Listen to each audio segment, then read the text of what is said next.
Hi, I'm Lana Kelly. This is Hudson Valley Art Speak. Thank you for watching today. We're going to be talking to Cynthia Kinahan, who is a baker and the proprietor at the Pauling Bread Company. And if you haven't had a chance to try her bread, it's amazing.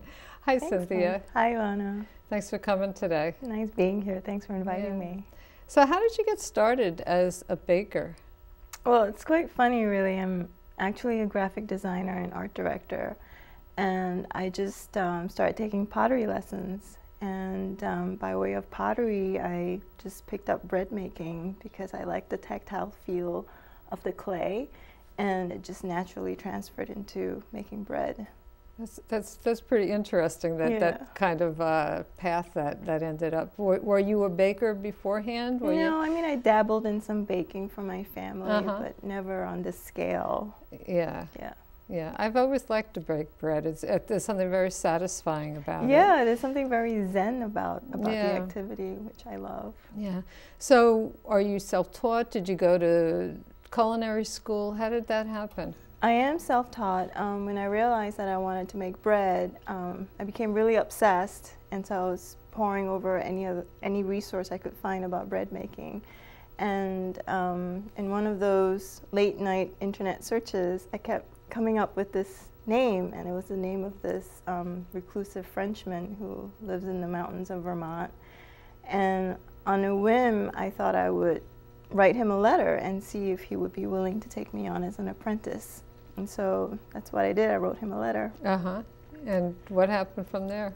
Well, I was very nervous because I still had my job, and I knew that I had to choose, if he wrote me back, if I was going to continue to be a graphic designer or take this leap of faith and go to Vermont and apprentice with this man.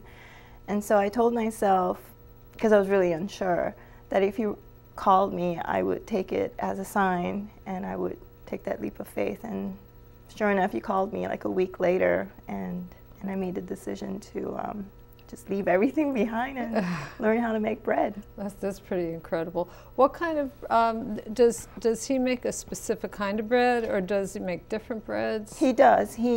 So Gerard has been making bread for 60 years, and he specializes in sourdough breads, and he makes it in the French tradition. And so he only makes one variety, which is his special formula. And so that's what I went up there to learn, the process, and also after a certain period of time, I would then develop my own recipe, and we would call it the apprentice loaf, and I would sell it alongside his bread. And what is it that's different about French sourdough bread? Then is it different from the American style? Not necessarily. I think he called it French sourdough bread because he was a very proud Frenchman. But the process is very similar. It's the use of a sourdough culture to leaven the bread. And when you say a sourdough culture, I think not everybody's going to know what that means. So what is that? So sourdough bread actually means bread that's naturally leavened by use of wild yeasts.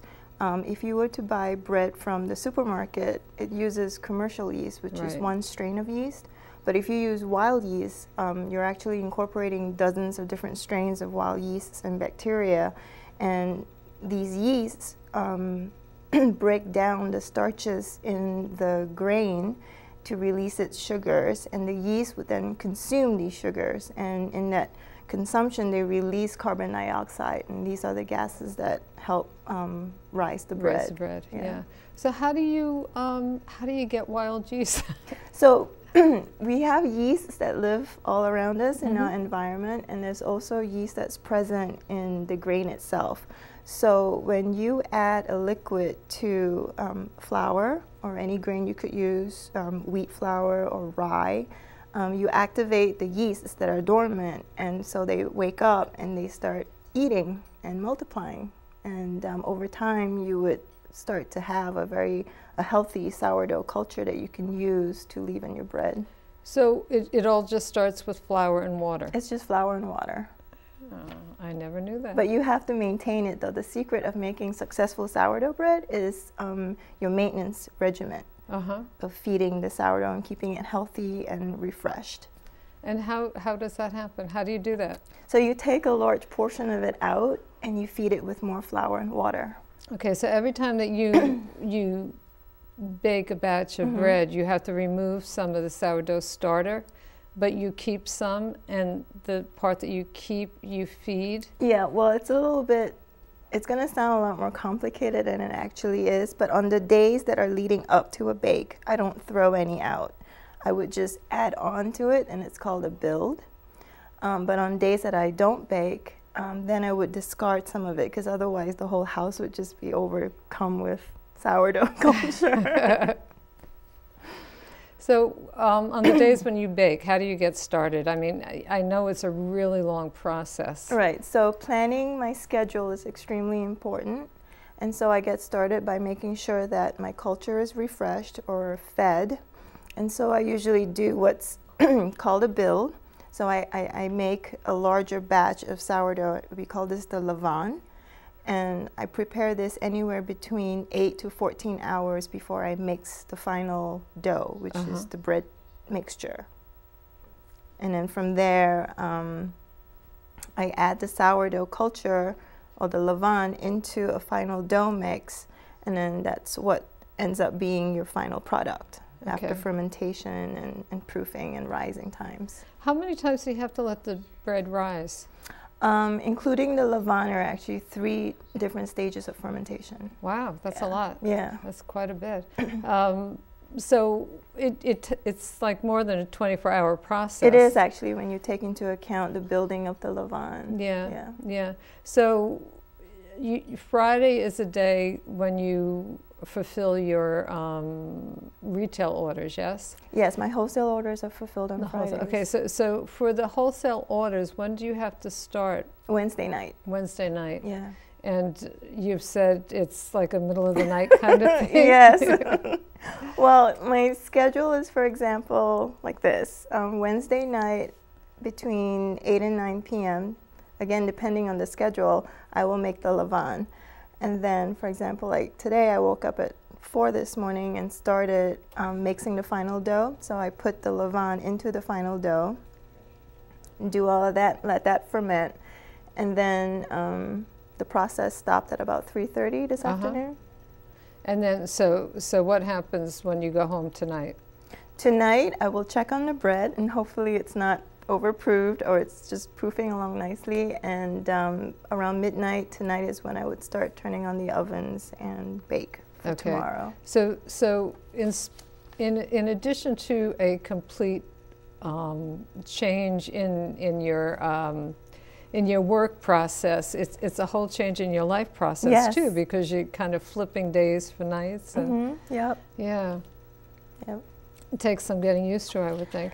Yeah, it does, and it gets in the way of date nights and, like, you know, times you want to go out, take the kids out for a movie or something. It does get in the way of life a little bit. Yeah, I noticed though that your kids and your husband Bill are seem to be very involved in what you do. Yeah, it's very much a family business. So Bill is actually the face of Pauling Bread, because he's always there selling the bread while I'm at home baking it. And the kids help him at the farmer's market. So they run to the bank, they get change, they bag the bags for us. The older kids actually do the sales transaction. And my daughter is a budding artist, and she's the bag designer, so she draws on all the paper bags. Oh, that's great. I've seen those bags with her designs on them. So I think at the Pauling Farmers Market, when people see you, you're always, you know, like carrying huge trays of bread because you've sold out and need to replenish it.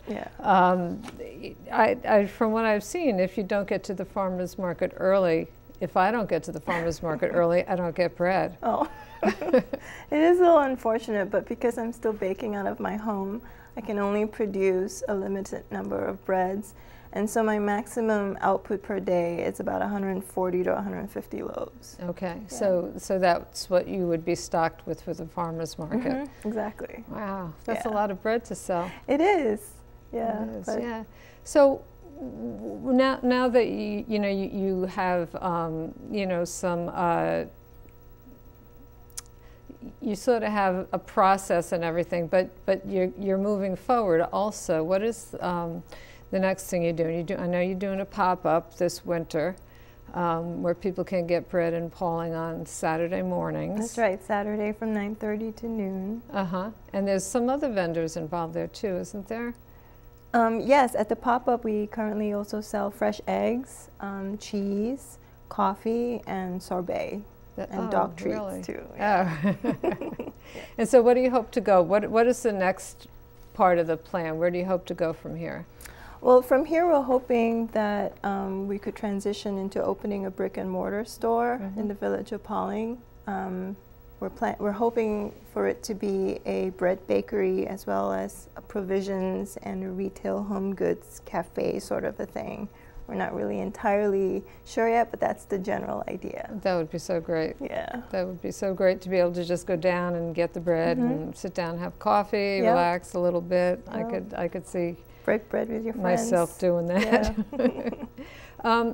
Now, you don't make just sourdough bread. You make different types of sourdough bread, don't you? I do. I currently make about 15 to 17 different varieties that rotate on a weekly basis. And they also change out depending on the seasons. Okay. And what are some of the varieties? So we have the white sourdough, which the kids love because it's like your white bread, but it's made with the sourdough process. Yeah. Excuse me. We have sesame, flaxseed, country, which is a blend of whole grain wheat and rye. We have the raisin caraway, olive, lemon and rosemary. The cherry, cranberry, and walnut is a really popular one for the holidays. Yes. And then we have the Earl Grey and apricot. There's been the sweet potato and sage that I've been making for the season. Yeah. There's some interesting ones that I haven't seen yet. Yes. Yeah. Yeah, that sounds great. What would you hope? I mean, there's a lot of different things that you can do with bread, and what are some of the things that you recommend people use your bread for? Well, they're great with soups, sandwiches. At our house, we eat it with all our meals. We also eat it for dessert, actually. Like after we're done with dinner, we take out the bread and we put Nutella on it, or we put butter and honey on it. So they're good for desserts. If you have day-old bread, they're actually great for French toast, bread I've been pudding. wondering about French toast. Yeah. Yeah, I haven't tried it yet. Yeah, and panzanella is a great dish for the summer because it's just, you just tear pieces of bread, you grill it, and then you toss it with fresh tomatoes and basil and some vinaigrette, and it's a meal. Sounds great. Yeah. Sounds great. I know I've used your bread for a lot of different things, and it's just I haven't found anything yet that I didn't like it with. Okay. So we eat a lot of it when we can, and like I said, it's kind of hard to get, but it's great that the pop-up is opened and that people will be able to get it there. Okay. So I just want to remind people that it's the Pawling Bread Company. And you have a Facebook page and an Instagram account that people can get information on? Great. Yeah. And the bread's also available at McKinney and Doyle. They carry the exclusive bread that I make for them, which is roasted garlic. Okay. So it has roasted garlic, rosemary, and black pepper in it. And you can also get the bread at McEnroe's every Friday, Sprout Creek Farms, and the Blue Olive. Okay, great. Cynthia, we're done. Our time is up. Oh, that was quick. Thank you so much. Thank you so much, Lana. Really appreciate you coming today. Thanks for having me.